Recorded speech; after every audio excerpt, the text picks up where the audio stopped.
సమృద్ధిగా చేరవచ్చింది అని కూడా క్రీస్తు యేసు వారి పేరట మీ అందరికీ వందనాలు చేసుకున్నాను. ముఖ్యంగా మరి ఈరోజు సందేశం అందరికీ కావాల్సినది. కొన్ని విషయాలు వ్యక్తిగతంగా మరి బోధ విషయాల్లో కొన్ని విషయాలను తప్పనిసరిగా మనం పాటించవలసింది. ఇంకా బోధకులుగా ఉండవలసిన వారు ఈరోజు సమాజంలో తప్పులు చేస్తున్నారు.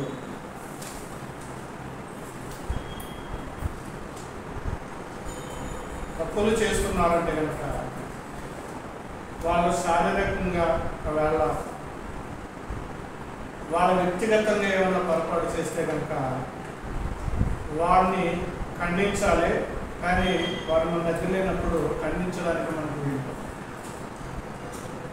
కానీ వాక్యాన్ని బట్టి ఎవరైనా పొరపాటు చేస్తే కనుక లేదా వాక్యం బట్టి ఎవరైనా తప్పిపోతే కనుక వారిని సరిచేయాలి.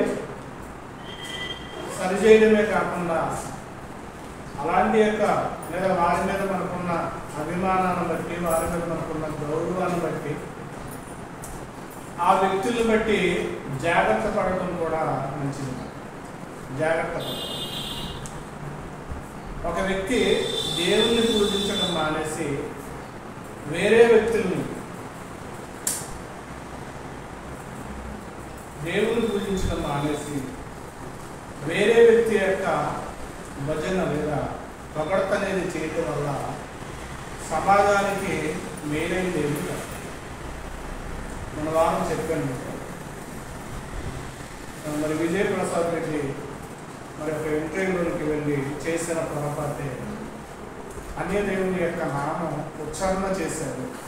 వాళ్ళకి జై కొట్టడం అనేది పొరపాటు. కానీ మనకంటూ ఒక ఆలోచన ఉండొచ్చు. ఎందుకంటే ఆ వ్యక్తి పెద్దవాడు కదా, లేకపోతే గొప్ప ప్రసంగాలు చేశాడు కదా, ఆ వ్యక్తి విషయంలో మరి మనం విడిచిపెట్టేయాలా లేదా ఆ వ్యక్తి విషయంలో మనం ఏమన్నా జాగ్రత్తగా ఉండాలనేది కూడా ఖచ్చితంగా ఆలోచించాల్సిన విషయం. రెండవది, ఒక వ్యక్తిని బట్టి అంటే ఒక వ్యక్తి దేవుల్లో నడిపించాడు అనుకున్నాం. దేవుల్లో నడిపించిన వ్యక్తి, దేవుల్లో మనల్ని సరిదిద్ది దేవుల్లో నిలబెట్టిన వ్యక్తి ఒకవేళ ఏదైనా పొరపాటు చేస్తే కనుక మరి ఆ వ్యక్తిని మనం ఏమైనా వదిలేయాలా అని అన్నట్లయితే కనుక బైబిల్ గ్రంథంలో మనిషికి ఒక పాత్ర ఇవ్వబడుతుంది. ఆ పాత్ర విషయంలో ఆ వ్యక్తి ఏమి గొప్పవాడు కాదు. సపోజ్ నా ద్వారా కొంతమంది రక్షింపబడ్డారు, వాళ్ళు రక్షించారు. రక్షింపబడినప్పుడు, నా ద్వారా రక్షింపబడినప్పుడు నేను ఒక పొరపాటు చేస్తున్నాను, ఒక తప్పిదంలో ఉంటున్నాను. అయితే నన్ను గద్దించాలి, లేదా బుద్ధి చెప్పాలి, లేదా నన్ను విడిచిపెట్టాలి. దేవుని వాక్యం లేదు. ఒక వ్యక్తి మనకి మేలు చేసి మన ఇంతగా నడిపించాడు కదా, మనకి చాలా విషయాలు చెప్పాడు కదా, దేవుడితో నిలబడ్డానికి కొన్ని విషయాలు చెప్పాడు కదా, గొప్ప విషయాలు చెప్పాడు కదా అనుకుంటే యేసుక్రీస్తు ప్రభుల వారిని ఒక గాడిద మోసింది.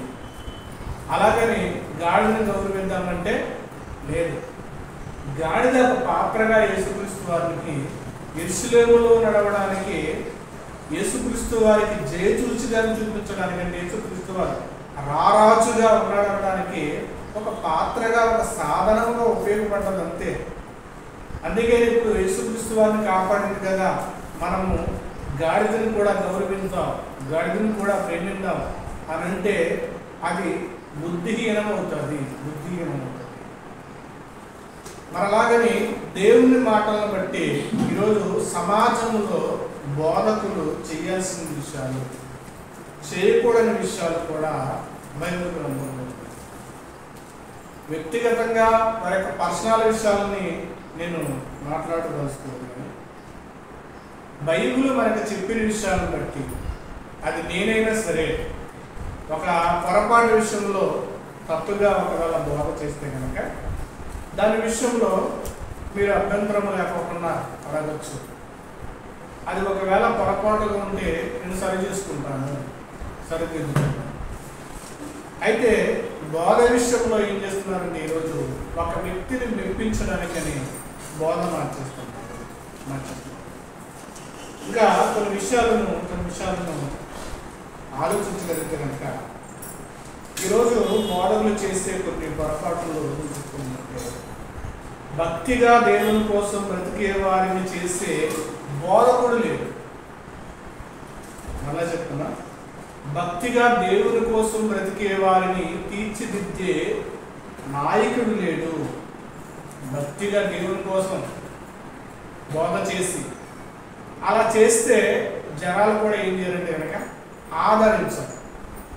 మరి ఏం చేయాలంటే కనుక ఒక వ్యక్తిని టార్గెట్ చేసి ఎవరో ఒక వ్యక్తిని సమాజంలో లేపి ఆ వ్యక్తిని ఏం చేయాలంటే కనుక నిందించడము, గద్దించడము, బుద్ధి చెప్పడము చేసినప్పుడు జనాలు ఏమవుతారంటే కనుక ఆకర్షింపబడతారు. ఇలా ఈ రోజున్న వరవడి అనేదంతా కూడా ఇలాగే ఉంది. ఈ రోజున్న వరవడి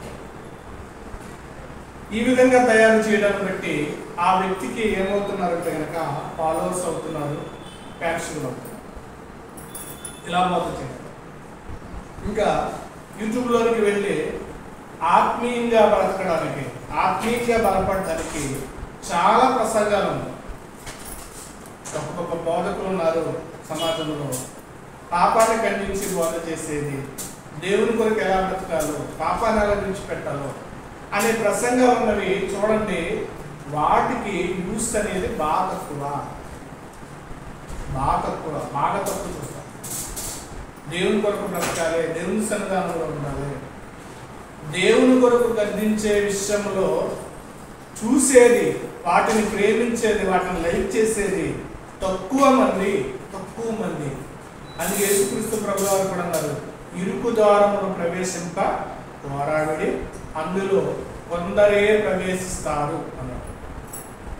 అది సత్యం. కాబట్టి ఇప్పుడు ప్రేమించి గద్దించి బుద్ధి చెప్పే విషయంలో లేదా దేవుని కొరకు బతికించే బోధనలో జనము తక్కువ వెంబడిస్తారు.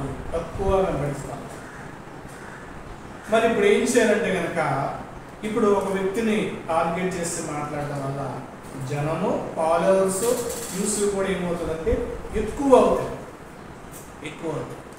అంటే మనిషి యొక్క మెదడు ఎలా ఉండాలంటే కనుక ఒక మనిషిని ఏం చేయాలంటే కనుక పట్టుకోవాలంటే ఒక వ్యక్తిని టార్గెట్ చేసి పెట్టాలి, నిందించాలి. అలా ఇప్పుడు క్రైస్తవుల్లో ఉన్న విభిన్నమైన విషయాల్లో లేవనెత్తి ఇదిగో క్రైస్తవుల కంటే అన్ని జనులు బెటరు, వాళ్ళలో ఐక్యత చాలా బాగుంటుంది అని బోధ చేసినప్పుడు ఈ విషయాలు ఎవరికి నచ్చుతాయంటే వాళ్ళకి నచ్చుతాయి. ఇప్పుడు వాళ్ళు ఏం చేస్తారంటే ఆ వీడియో చూసి మనకేం చేస్తారంటే షేర్ చేస్తారు, పంపిస్తారు. ఇలా ఇప్పుడు మనం ఏం చేయాలంటే కనుక వాళ్ళలో ఏమైనా కలిసిపోవాలా, వాళ్ళతో మనం ఏమైనా మమేకమైపోవాలా అనేటట్టుగా బోధలైపోయింది పోతాయి. అలా ఆయన తీసిన విషయాలు చెప్పను కానీ కొన్ని జాగ్రత్తలు అనేవి చెప్తాను ఈరోజు. కొన్ని జాగ్రత్తలు మనం ఎలా ఉండాలనేది కొన్ని జాగ్రత్తలు చెప్తాను. బైబిల్ విషయంలో లేదా దేవుని విషయంలో కొన్ని టాపిక్లు జనరల్గా లేదా మనిషి ఆలోచించే విధంగా లేదా సైన్స్ పరంగా లేకపోతే కొన్ని విషయాలు బైబిల్లో విషయాలు చెప్పగలిగితే కనుక, చారిత్రక విషయాల విషయంలో కొన్ని తీసుకుని చెప్పగలిగితే కనుక చాలామంది లైక్ చేస్తారు, చాలామంది వింటారు. కానీ వ్యక్తిగత మనిషి జీవితంలో ఒక మనిషి దేవుణ్ణి వెంబడిస్తున్నప్పుడు అతడు దేవునికి ఎలా పనిచేయాలంటే కనుక ఒక సేవకుడు దేవుని యొక్క రిప్రజెంట్గా పనిచేయాలి. క్రైస్తవ రిప్రజెంట్ అంటే క్రీస్తు రిప్రజెంట్గా పనిచేయాలి. ఇప్పుడు క్రీస్తు రిప్రజెంట్ ఏం చేయాలంటే క్రీస్తుని బోధించాలి, చూపించాలి, ప్రకటించాలి. ఆయన కోసమే త్యాగం అయిపోతుంది. వేరే వారిని ఏం చేయకూడదంటే రిప్రజెంట్ చేయకూడదు. సపోజు ఎల్ఐసి వాడు ఉన్నాడు, ఒక ఎల్ఐసి వ్యక్తి ఉన్నాడు. అతను ఆ ఎల్ఐసి గురించి చెప్తాడు.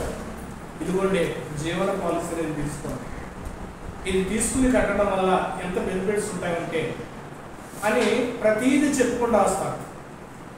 ఆయన కనబడినప్పుడల్లాగా చూడండి సార్, చూడండి సార్ అంటే ఒక వ్యక్తి ఒక సంస్థకు రిప్రజెంట్గా ఉన్నాడంటే కనుక ఆ వ్యక్తి ఒక సంస్థకు రిప్రజెంట్గా ఉన్నప్పుడు దాన్నే బోధిస్తాడు, దాని గురించి చెప్తాడు, దాన్నే ఫాలో అవుతాడు.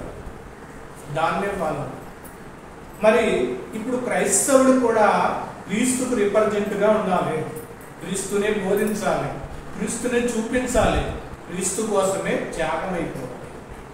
ఇది అపోస్తులందరూ చేసిన పని. మరొక విషయాన్ని గురించి చెప్పగలిగితే కనుక కొన్ని విషయాలు చెప్పగలుగుతాం. ఇప్పుడు ఒక పాతకాలంలో ఒక పాత మూవీ, ఇంగ్లీష్ మూవీ వచ్చింది, జాంబీ అని ఒక మూవీ వచ్చింది. ఆ జాంబీ అనే మూవీలో ఆ వైరస్, ఒక వ్యక్తికి వైరస్ అనేది అటాక్ అవుతుంది.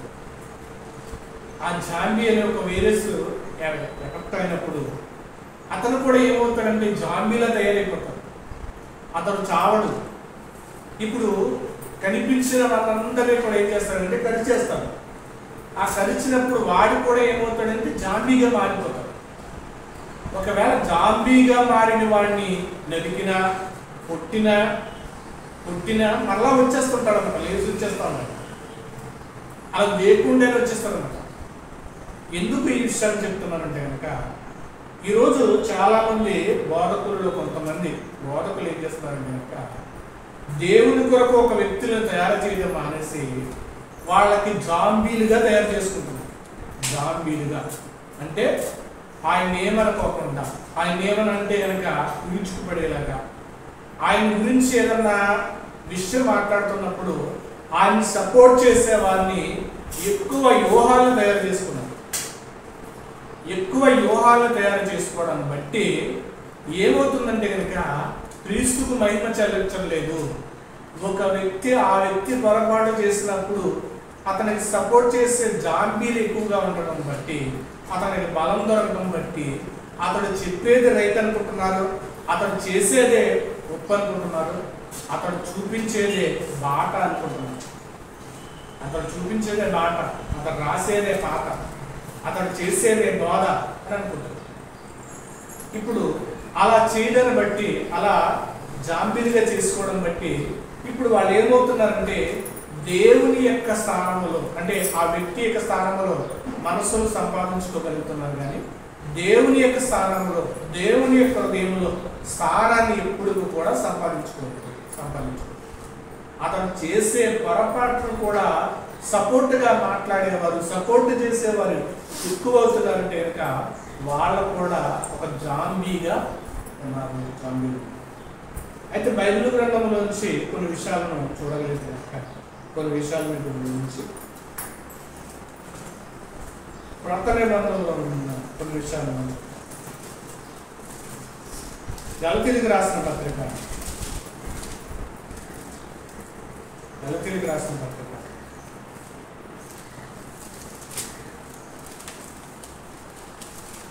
మొదటి అధ్యాయం 10వ వచనం మనం చూడగలుగుతాం.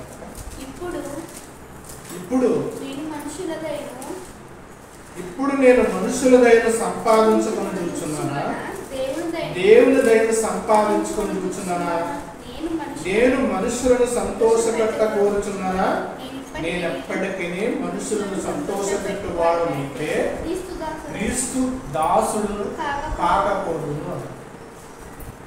అపోస్తలుడైన పౌలు గారు ఒక చక్కని విషయాన్ని తెలియజేశారు. ఇప్పుడైతే నేను మనుషుల దయను సంపాదించుకొని చూస్తున్నానా.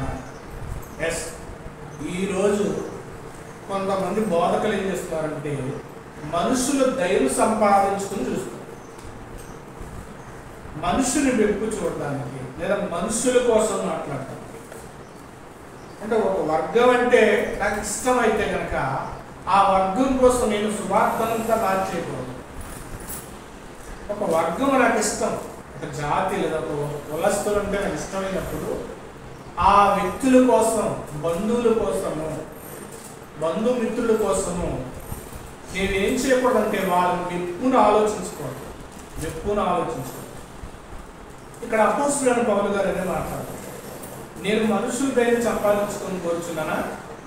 అయితే సంపాదించుకోగలను, కానీ నేను మనుషుల దయని సంపాదించుకొని కోరిన ఎడల క్రీస్తు దాసుడును కాకపోతే.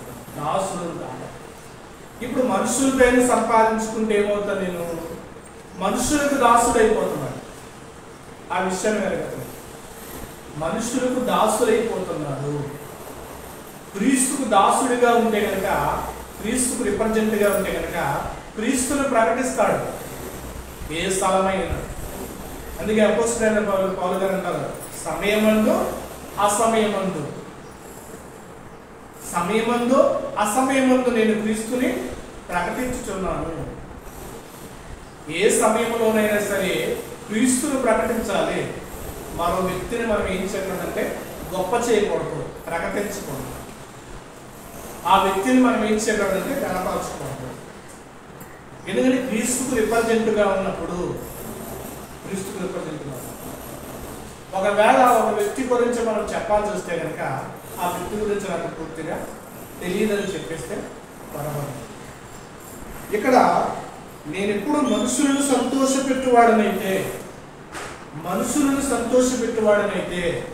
క్రీస్తుకు దాసుడుని కాకపోదును.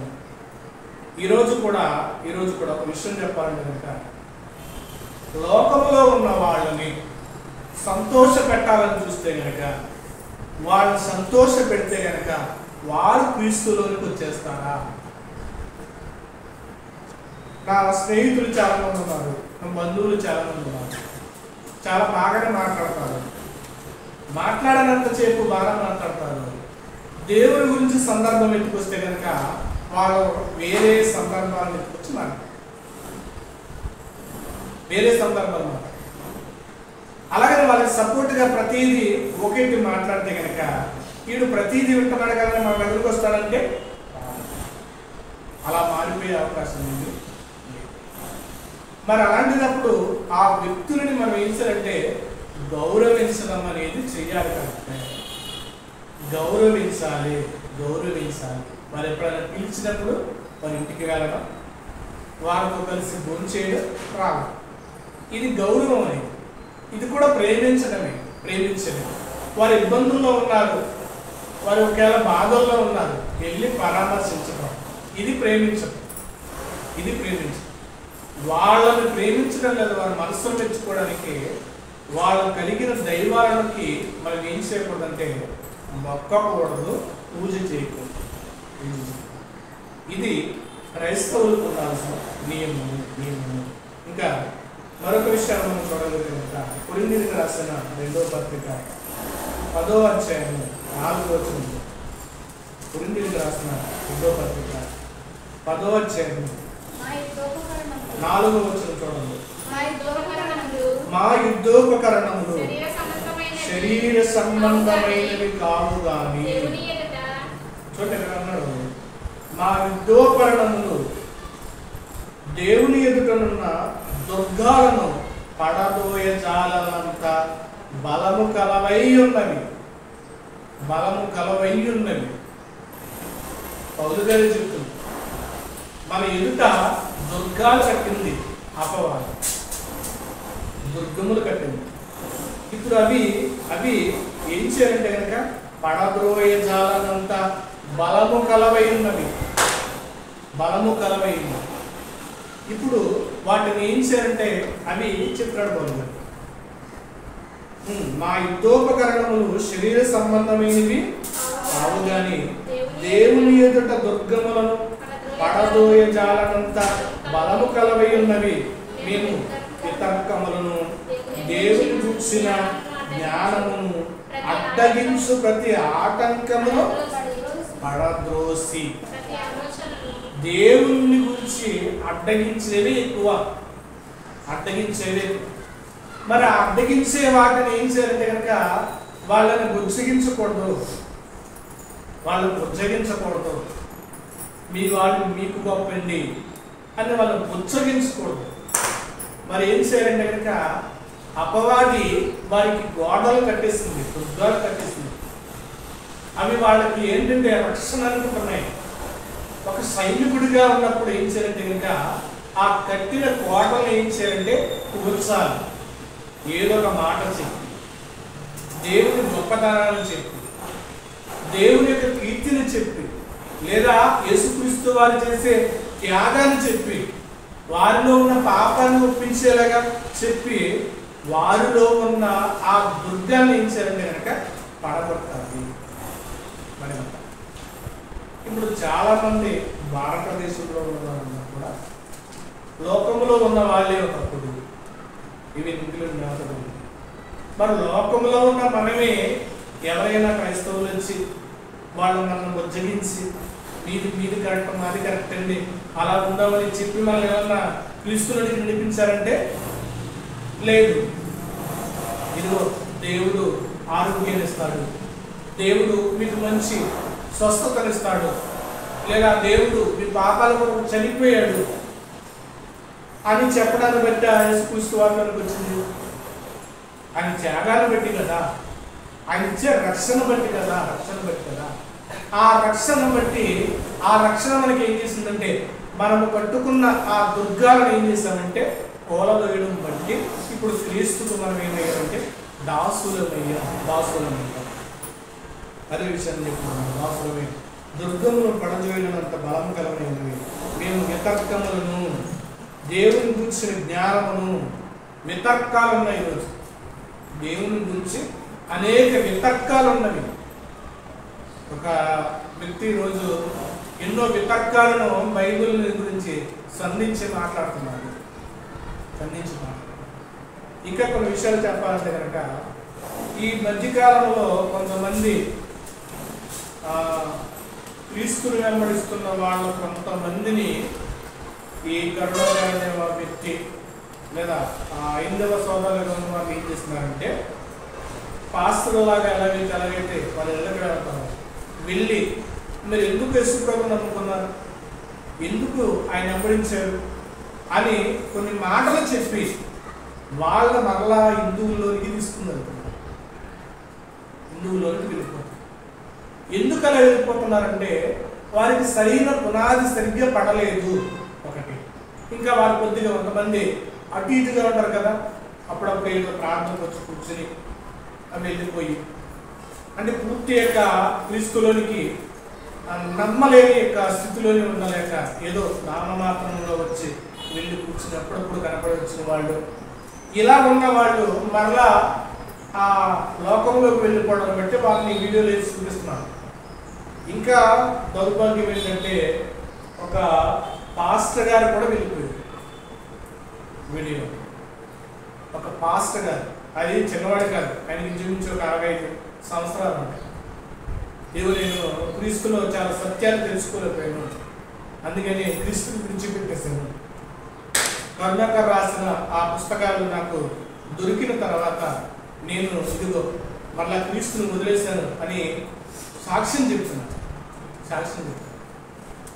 ఇలా వెళ్ళిపోయిన వారు ఉన్నారు. ఇప్పుడు ఆ వ్యక్తి అలా ఎందుకు చెప్తున్నాడని మన క్రైస్తవ సోదరులు కొంతమంది ఆ గ్రామంలోనికి వెళ్ళి ఆ గ్రామంలో ఉన్న విశ్వాసులందరిని అడిగితే విశ్వాసులు బలమైన వారుగా ఉన్నారు. గొప్ప విషయం ఏంటంటే ఆ పాస్టర్ గారి యొక్క విశ్వాసులందరూ కూడా బలంగా ఉన్నారు. మీరు ఎందుకు అలా అమ్ముడిపోయారు, ఎందుకు వెళ్ళిపోయారు అని ప్రశ్నిస్తున్నారు. సంఘమంతా బాగుంది, సంఘంలో ఉన్న ప్రతి ఒక్కరూ మాట్లాడుతున్నారు. మీకేం తక్కువ చేశారు, మీరు ఎందుకు ఇలా మమ్మల్ని వదిలేసి ఆ వ్యక్తి దగ్గరికి ఎందుకు వెళ్ళిపోయారు, మీరు ఎందుకు ఎంతకు అమ్ముడిపోయారు చెప్పాలంటే ఆ వ్యక్తి ఒకవేళ అమ్ముడిపోయి ఉండొచ్చు. ఇలా అమ్ముడిపోయి వెళ్ళిపోయేవారు కొంతమంది ఉన్నారు.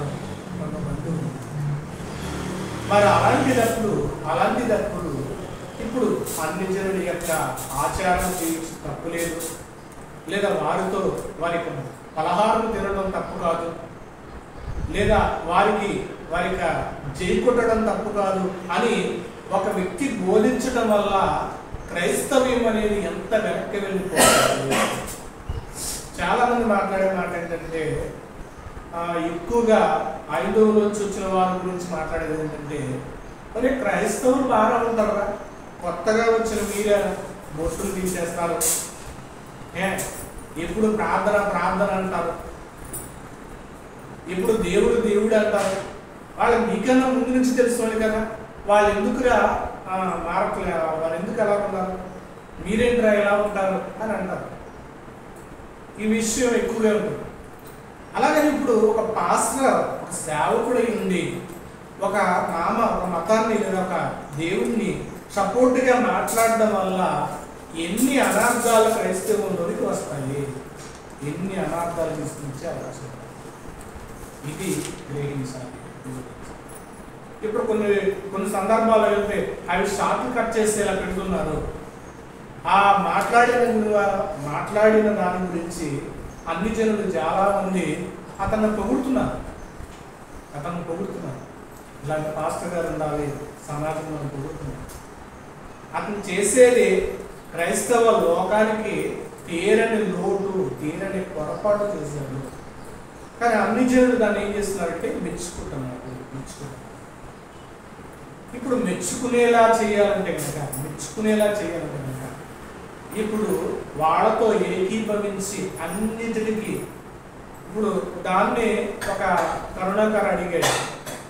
మరి ఇప్పుడు కాంతి అడిగిన ప్రశ్నకి మరి ఆయన అలా చెప్పాడు కదా, మరి రేపు పొద్దున్న ఆయన కాంతి గారు పిలిచి నేను యాత్రకు వెళుతున్నాను, నాతో పాటు గుడికి వస్తామంటే ఈయన వెళ్ళిపోతాడా? వెళ్ళిపోతాడేమో కదా.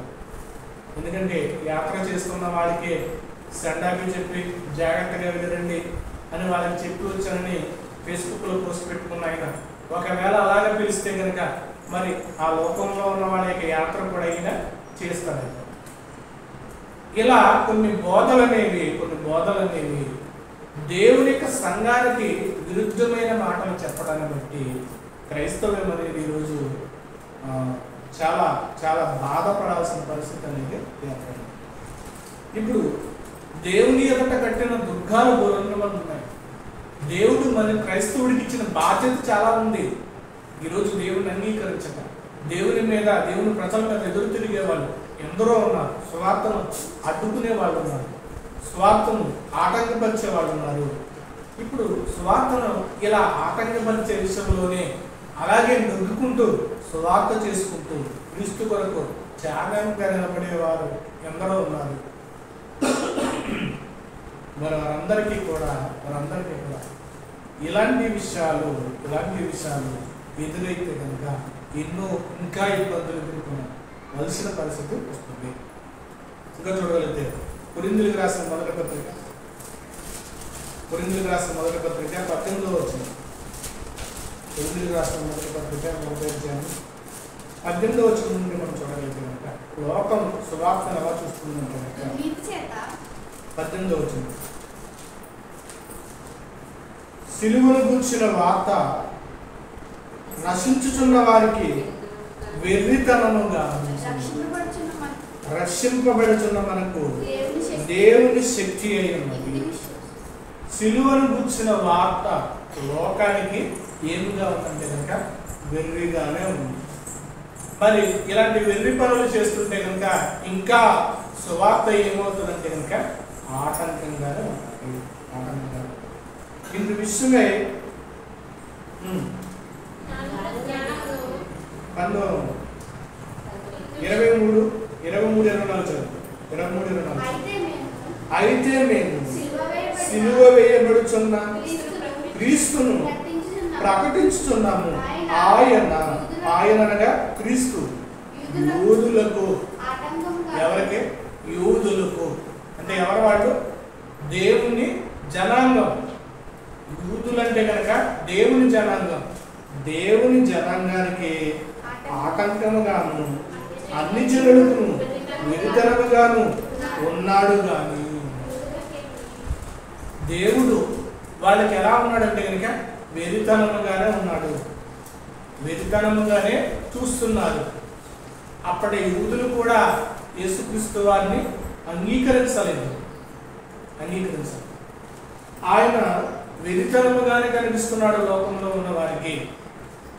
తర్వాత ఆయన యూదులకు ఆటంకముగాను అన్యజనులకు వెరితనముగాను ఉన్నాడు కానీ యూదులకేమి క్రీస్తు దేశస్థులకేమి పిలువబడిన వారందరికీ క్రీస్తు దేవుని శక్తి అన్నారు. ఇప్పుడు మనం దేన్ని బట్టి అర్థం చేస్తామంటే యేసుక్రీస్తు వారు నా దేవుడు, నా బలం, నా బలం. ఎందుకని ఆయన ఆరాధిస్తున్నాం కాబట్టి. ఒక క్రైస్తవుడికి దేవుడే శక్తి అవ్వాలి, దేవుడే బలం అవ్వాలి, దేవుడే బలం అవ్వాలి. ఎందుకంటే క్రీస్తుకు రిప్రజెంట్గా ఉన్నప్పుడు ఆయన్ని మనం ఏం చేయాలంటే కనుక ఇదిగో బలముగా, ఆయనే మన బలం, ఆయనే మన ఊపిరి. ఒక క్రైస్తవుని అడిగితే కనుక మీరు ఏం చేస్తారంటే కనుక అవసరమైతే క్రీస్తు కోసం నేను చనిపోతాను, చంపేస్తానంటే కనుక క్రీస్తు కోసం నేను చనిపోతాను, క్రీస్తు కోసం నేను బ్రతుకుతాను. నిజమైన క్రైస్తవుడు చెప్పే విషయం ఇది.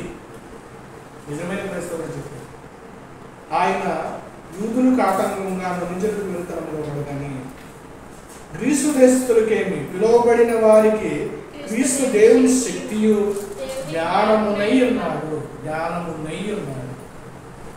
అంటే ఆయన దగ్గరకు వచ్చిన వారందరికీ కూడా యేసుక్రీస్తు వారు జ్ఞానమై ఉన్నారు.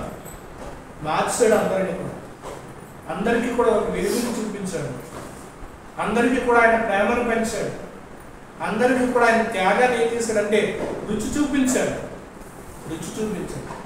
మరి ఆయన త్యాగము, ఆయన ప్రేమ, ఆయన శక్తి అర్థమైన వాడు ఏం చేశాడంటే వేరొకరికి చేయకొట్టడు, వేరొకరిని స్మరించడు, వేరొకరిని గణపరచడు. మరొక విషయాన్ని మనం చూడగలిగితే కనుక యోహాను రాసిన సువార్త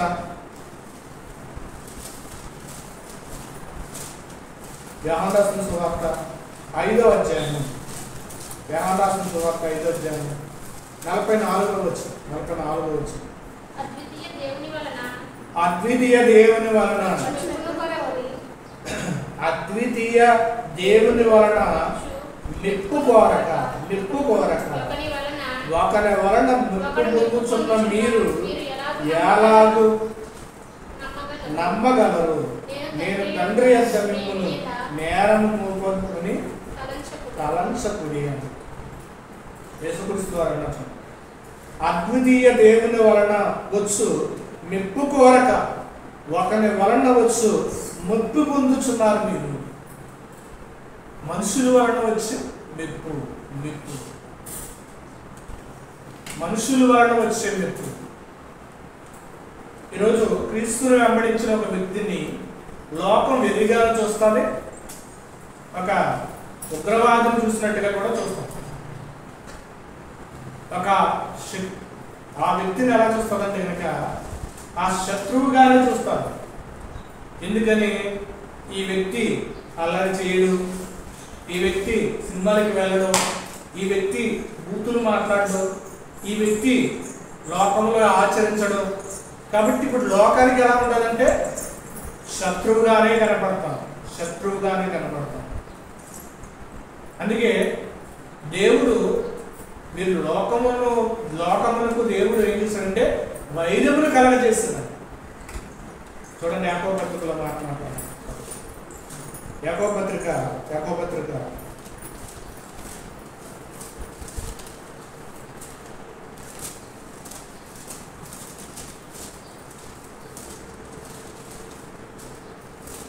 4వ వచనం. యాకోబు పత్రిక 4వ అధ్యాయం 4వ వచనం. వ్యభిచారులారా, ఈ లోక స్నేహము దేవునితో వైర్యమని మీరెరుగా. లోకానికి మనకి ఏంటంటే వైర్యం.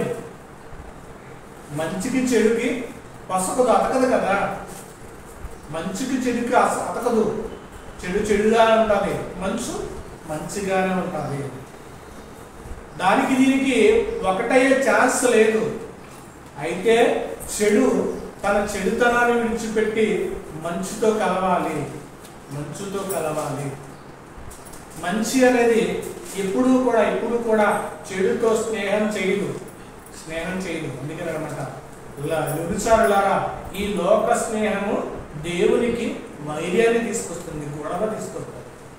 అందుకే మళ్ళీ ఏం చేస్తారంటే కనుక మనల్ని ఒక ఉగ్రవాదులుగా చూస్తారు, ఒక శత్రువులుగానే మనల్ని ఏం చేస్తారంటే చూస్తారు.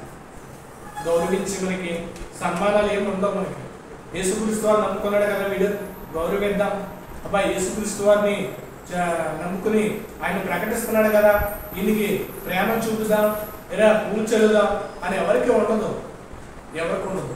మరి అలాంటిటప్పుడు లోకముతో మనకి స్నేహాలు ఎందుకు? లోకం కోసం మన బోధలు మార్చటం ఎందుకు? అందుకే మరి విషయాన్ని మనం చూడగలిగితే కనుక ఇక్కడ అన్నాడు, అద్వితీయ దేవుని వలన అనుకోవచ్చు మెప్పు పొందక మనుషులు మెప్పును మీరు పొందుతున్నారన్నాడు. మనుషులు మెప్పు పొందేవాడు దేవుని మెప్పును పొందడు. అదే యోహాను సువార్త 12వ అధ్యాయము 43వ వచనం. అదే యోహాను సువార్త 12వ అధ్యాయము 43వ వచనం. వారు దేవుని మెప్పు కంటే మనుషుల మెప్పుని ఎక్కువగా ఇష్టపడతారు, కోరుకుంటారు. ఏదో అందరూ నన్ను ప్రేమించాలి, అందరూ జరుగుతుంది. చూడండి, నేను అలా మాట్లాడినప్పుడు చాలా మంది 5వ సోదరులు నన్ను పొగిడారు, చాలా మంది నన్ను మెచ్చుకున్నారు, చాలా మంది నన్ను అప్రిషియేట్ చేశారు, అభినందించారు. ఆ మనుషులు మెప్పు కావాలా? వాళ్ళు పొగిడితే అంత, వాళ్ళ పొగడతల కోసమా? వాళ్ళ గౌరవించటమా? వాళ్ళ కూడా ఒకప్పుడు క్రీస్తులోనికి వచ్చి దేవుని మహిమపరచాలనుకోవాలి. వాళ్ళ కూడా క్రీస్తులోనికి వచ్చి దేవుని మహిమపరచాలి. ఇలాంటి పాస్టర్ గారిని ఇప్పటి వరకు కూడా నేను చూడలేదు. ఈయన సమానత్వం చూడండి, ఎంత బాగా మాట్లాడుతున్నాడు అని చాలామంది పోస్తున్నారు. ఇప్పుడు దేవుడు కూడా అదే చెప్తున్నాడు, యేసుక్రీస్తు గారు కూడా అదే చెప్తున్నారు. వారు దేవుని మెప్పు కంటే మనుషుల మెప్పుని ఎక్కువగా అపేక్షిస్తారు, ఇష్టపడతారు. మనకి మనుషుల మెప్పు అనేది రాదు. మనుషులు మనల్ని ఏం చేస్తారంటే తిడతారు, ఎత్తుకుంటారు. అది మనం తప్పు చేసి కాదు. ఒక వ్యక్తి తప్పు చేసి దూషింపబడకూడదు, తప్పు చేయకుండా క్రీస్తును అంగీకరించినందుకు, క్రీస్తుని వెంబడిస్తున్నందుకు లోకము మనల్ని నిందిస్తే అది మేలైన విషయమే. ఇంకా బైబిల్ గ్రంథంలో దాసులు ఎలా ఉండాలి అనేది దేవుడు ఒక పత్రికలో రాశాడు. తీతుకు రాసిన పత్రిక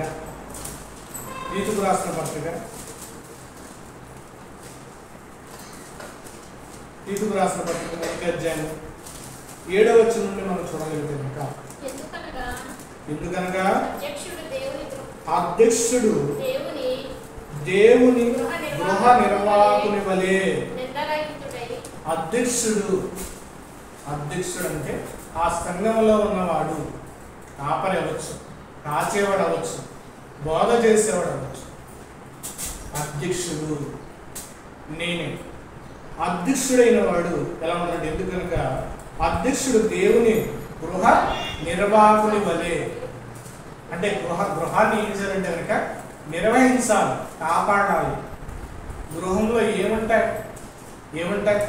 ఆ గృహానికి కావలసిన బాధ్యతలు ఏంటి? ఆ గృహంలో పిల్లలను సంరక్షించే విషయం ఏంటి? పిల్లలను కాపాడే విషయం ఏంటి? ఆ సంఘాన్ని పోషించే విషయం ఏంటి? ఆ సంఘంలో బాధ్యతలు ఏంటి? ఆ సంఘంలో లోటుపాట్లు ఏంటి? ఆ గృహాన్ని కట్టడానికి ఒక ఇంటి యజమానుడు ఎలా పాటుపడతాడు, ఎలా పనిచేస్తాడో ఆ పని విషయంలో దేవుడు కాపాడనిచ్చేది గృహ నిర్వాహకుడు. చెప్పాడు, ఆ గృహ నిర్వాహకుని వలె నిందారహితుడే ఉండవలెను. గృహ నిర్వాహకుని వలె నిందారహితుడై ఉండాలి. ఏది పడితే అది మాట్లాడేసి నన్ను అంటున్నారని బాధపడకూడదు. నువ్వు తప్పు చేయకోకుండా దేవుని నిమిత్తం నిర్ణయించినా పర్లేదు. తప్పు చేసి పొరపాటు చేసి అనరాని మాటలని అనకూడని విషయాలు లోకానికి చాటి చెప్పి ఆ నిందలు అనుభవిస్తున్నాం. అది చెప్తున్నమాట. అధ్యక్షుడైన వాడు గృహ నిర్వాహకుని వలె నిందారహితుడినై ఉండవలను. అతడు స్వేచ్ఛాపరుడును. అతడు ఎలా ఉండాలంటే కనుక స్వేచ్ఛాపరుడుగా ఉండాలి. తర్వాత కోపిగా ఉండకూడదు.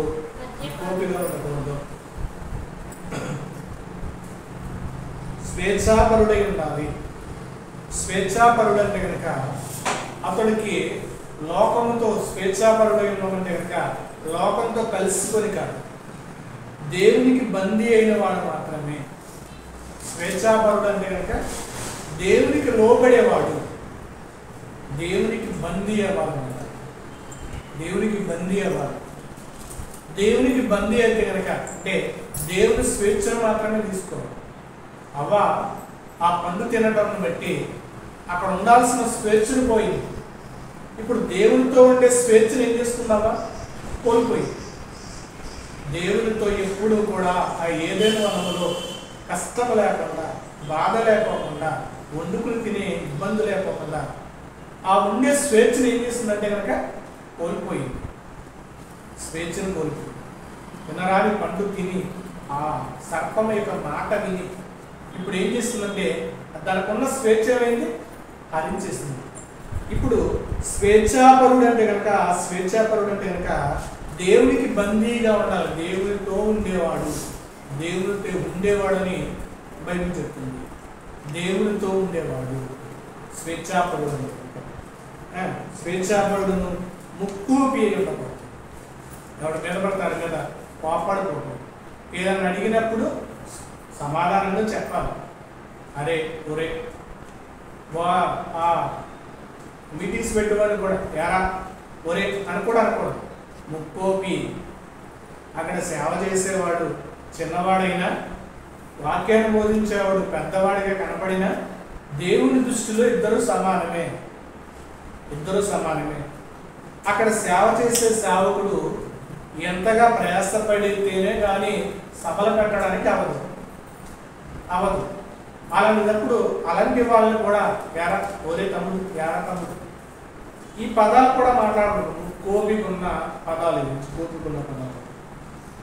ముక్కోపి, మద్యపాని, కొట్టువాడునై ఉండకూడదు. కాపరికి ఉండాల్సిన లక్షణం. ముక్కోపం ఉండకూడదు అంటే మాటికి వారి మీద కోపపడేవాడు ఉండకూడదు. మద్యపాని అయి ఉండకూడదు. ఈరోజు కొంతమంది త్రాగుతారనే విషయం కూడా తెలుసు, త్రాగే వాళ్ళు కూడా ఉన్నారు. త్రాగి బోధ చేసే వాళ్ళు కూడా ఉన్నారు. మద్యపాని కొట్టువాడుగా, దుర్లాభమును అపేక్షించేవాడే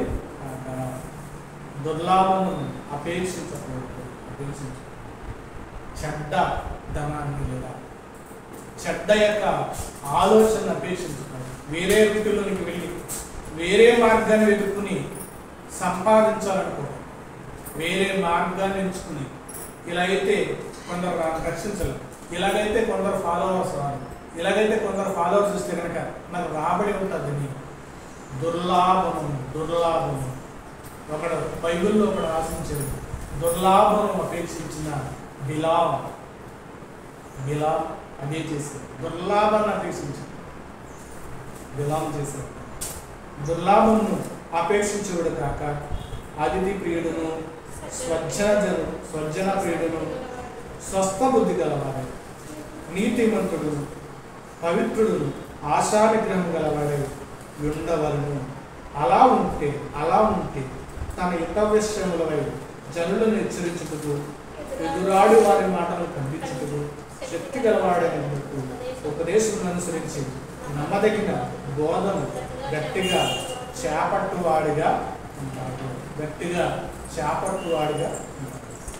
ఇది కాపరికి ఉండాల్సిన ఒక లక్షణము.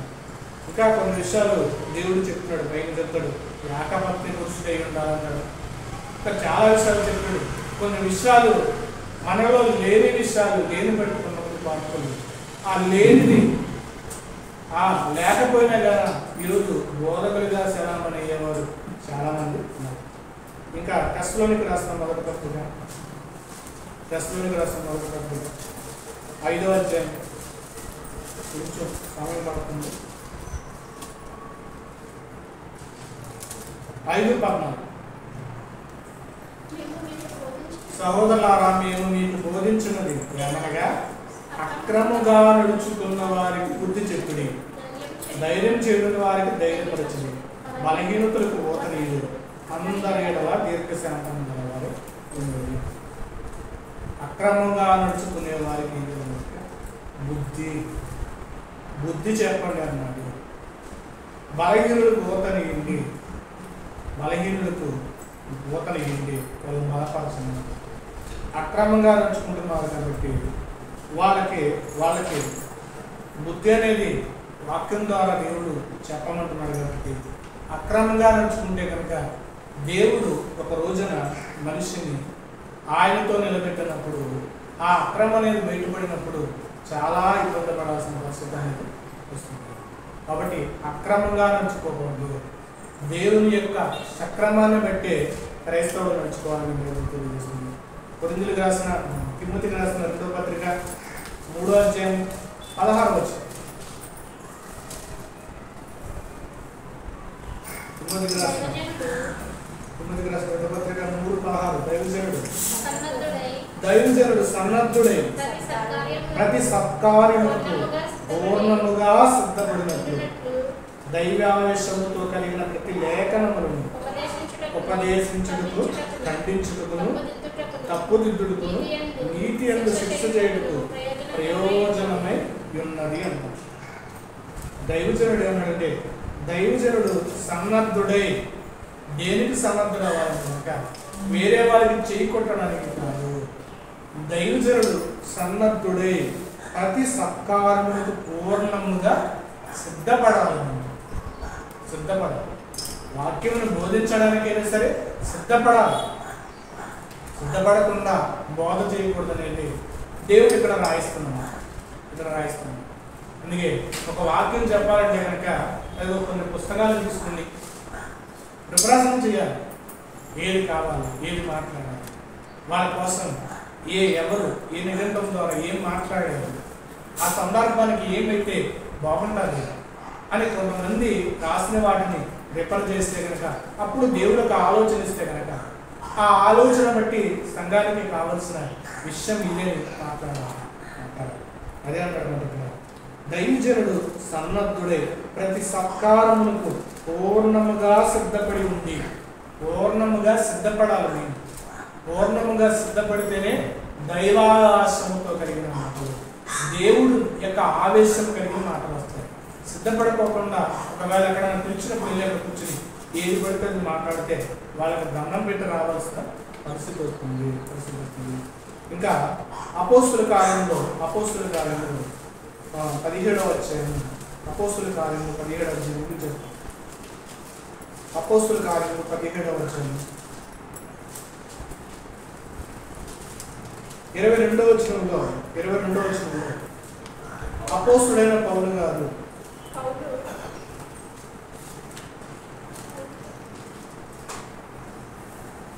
తీతుకు రాసిన పత్రిక 2:8 చూడండి.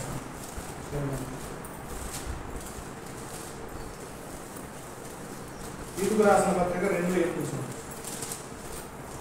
అలా ఉందా? తీతుకు రాసిన 2:8 తీతుకు రాసిన పత్రిక 2:8 ఏది చెప్పనేరక చూపబడినట్లు అన్నిటికంటే నిన్ను నీవే సత్కరించుకోవాలి. ఏమీ చెప్పనేరక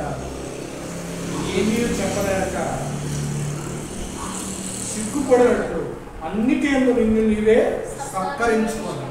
అంటే ఒక దైవజనుడికి, ఒక బోధకుడికి దేవుడు ఏం చేస్తున్నాడంటే ఏమీ చెప్పకుండా సిగ్గుపడేదానికంటే ఈరోజు జరిగినట్టుగా ఇప్పుడు దేవుని గురించి అడిగినప్పుడు దేవుని త్యాగాన్ని గురించి కూడా చెప్పకుండా, దేవుని ప్రేమను కూడా చెప్పకుండా, ఇదిగో ఈరోజు అనేక క్రైస్తవుల ద్వారా చిక్కుబడినట్టుగా సిగ్గుపడినట్టుగా, ఏది చెప్పనక సిగ్గుపడినట్లు అన్నిటి యందు నిన్ను నీవే సత్కరించుకో.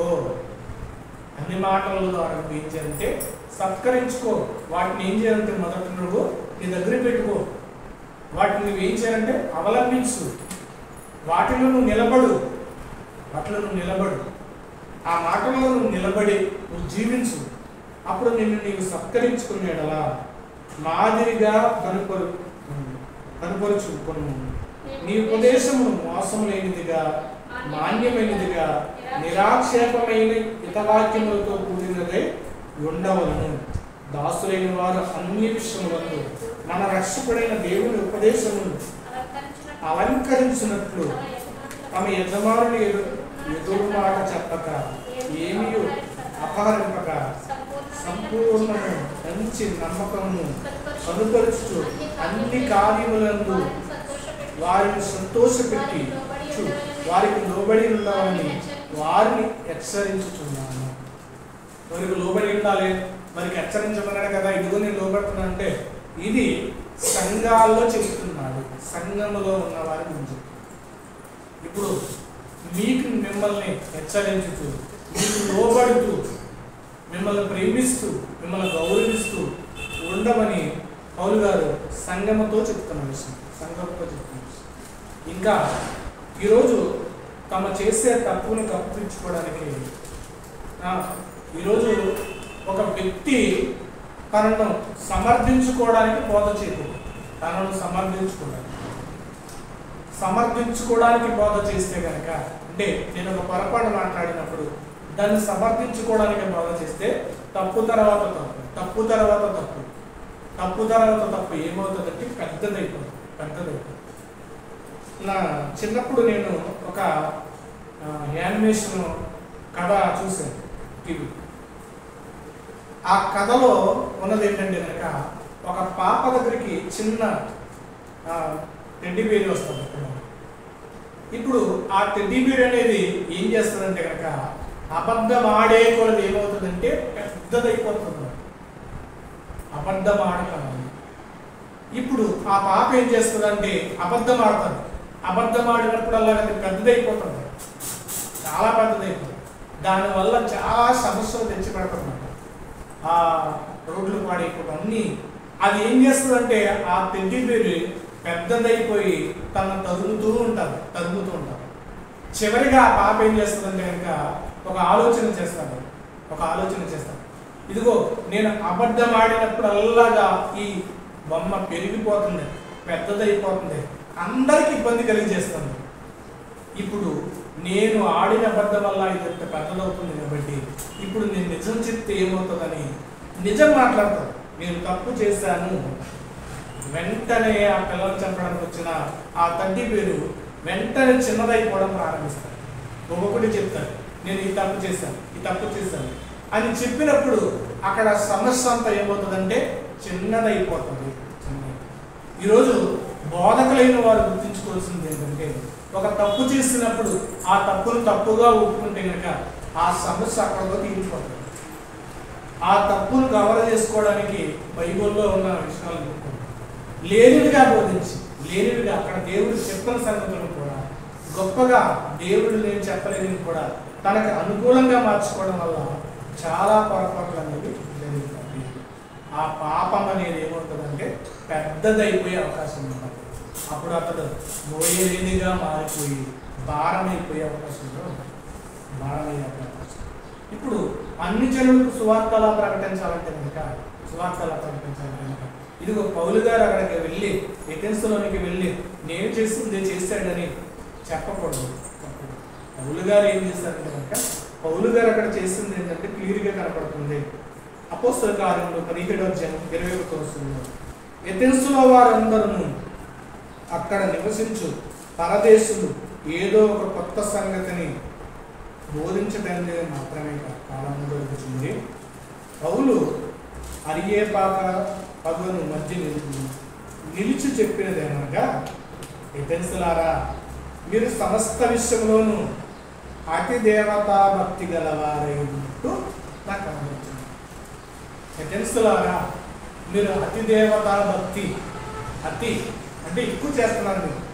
దేవతాభక్తి విషయంలో మీరు అతి అంటే ఎక్కువ, అతి దేవతాభక్తి విషయంలో మీరు అతి దేవతాభక్తి గలవారైనట్టు నాకు కనబడుతుంది. నేను సంచరించుతూ మీ దేవతా ప్రతిమలను చూస్తుండగా ఒక బలిపీఠం నాకు కనబడను, దాని మీద తెలియబడిన దేవునికి అని రాయబడి ఉన్నది. కాబట్టి మీరు తెలియని దేని యందు భక్తి కలిగి ఉన్నారో దాన్ని నేను మీకు ప్రచురపరుచుతున్నాను. ఇక్కడ వెళ్ళైనా పౌలు గారు వెళ్ళి ఆ డిబేట్లకు వెళ్ళి తెలియని వ్యక్తిని మీరు, తెలియబడని దేవుని మీరు ఏం చేస్తున్నారంటే పూజిస్తున్నారు. ఆ తెలియబడని దేవుడు ఎవరంటే కనుక జగత్తును అందరి సృష్టించదయ్యా. ఇదిగో మీ చేతులతో చేయబడిన వాడు కదయ్యా. అతడు సర్వేశ్వరుడు, అతడు సమస్తాన్ని నిర్మించాడు. ఇదిగో ఈ జగత్ ఎలా వచ్చిందంటే దేవుని వల్ల వచ్చింది. ఈ జగత్తును కలగజేసిన వాడు ఇదిగో నేను ఆరాధిస్తున్న వాడు అని పౌలు గారు క్లియర్గా చెప్పినది కూడా ఈరోజు తమకు అనుకూలంగా మార్చేసేవారు పోయారు. అందుకే 19వ వచనంలో కూడా చెప్తారు చూడండి, 19:23 చెప్తారు చూడండి, 19:26 లేదా 23 నుంచి చూస్తే ఆ కాలమందు క్రీస్తు మార్గము గురించి చాలా అల్లరి కలిగింది. ఏలయనగా నిమిత్రైన ఒక కంసాలి వాడు అర్థమే దేవి ఎంబడించి గుడికి చేయించుట వల్ల ఆ పని వల్ల మీకు లాభం కలిగాను. అతను ఏమంటాడంటే 26 అయితే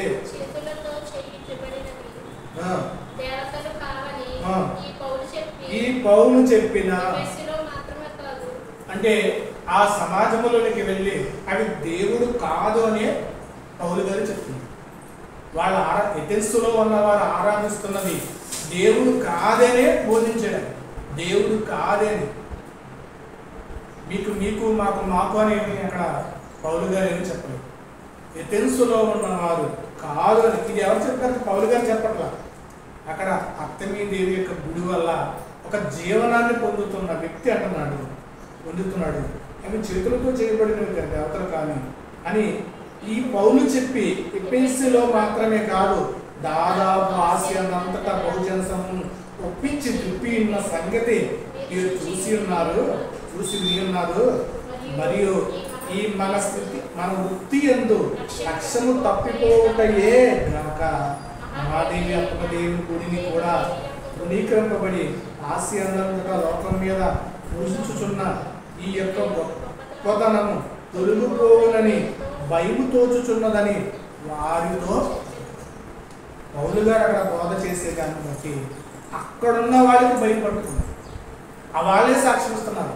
పౌలు గారు ఇలా చెప్పారని అక్కడ ఉన్న వారితో ఎవరు చెప్తున్నారంటే కనుక అక్కడున్న పూజారులు చెప్తున్నారు ఇలా చేస్తారు. ఇప్పుడు ఒక క్రైస్తవుడు అక్కడికి వెళ్ళి వాళ్ళ గొప్ప చేయకపోయినా పర్లేదు, క్రీస్తును మాత్రము ఘనపరిచేవారు. చివరిగా కొన్ని విషయాలు చూపిస్తాం. గలతీయులకు రాసిన పత్రిక 2వ అధ్యాయం 14 వచనం. గలతీయులకు రాసిన పత్రిక 2వ అధ్యాయం 14 వచనం.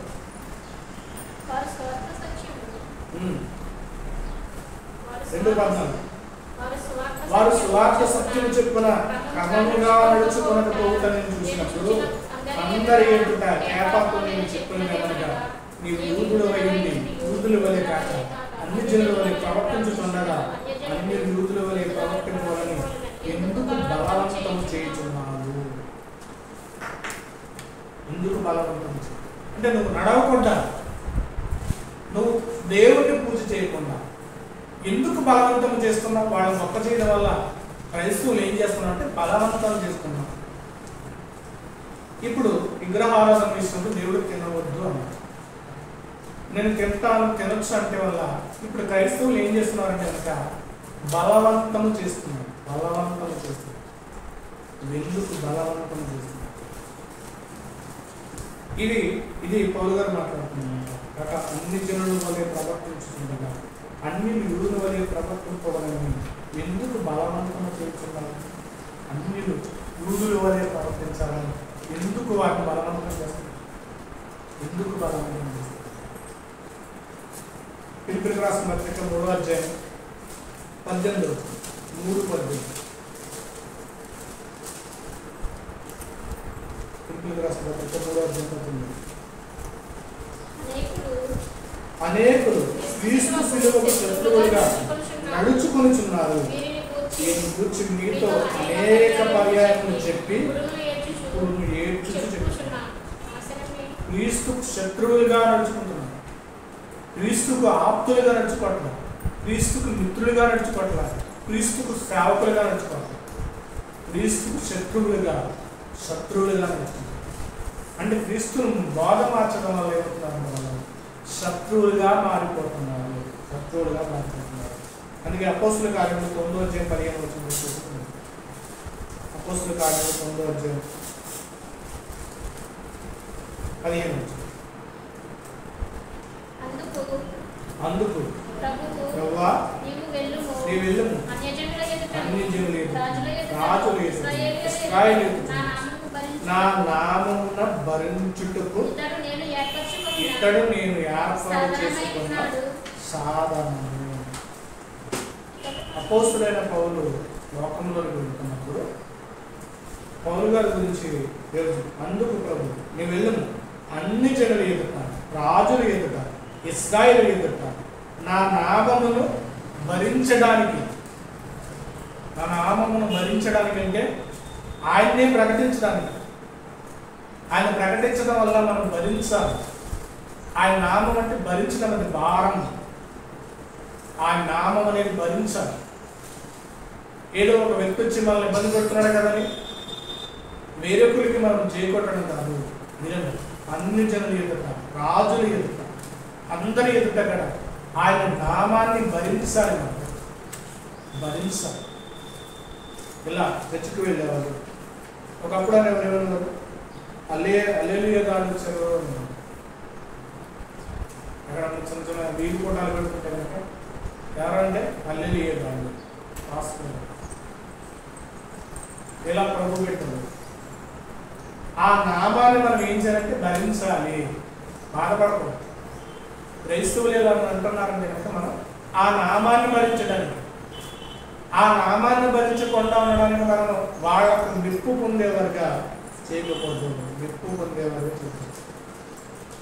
ఒక వ్యక్తి కనుక దేవుడు ఎన్నిక చేసుకున్నది, ఏర్పాటు చేసుకున్నది ఉంటుంది. దేవుని నామాన్ని భజించాలి. క్రీస్తు నామాన్ని భరించాలి.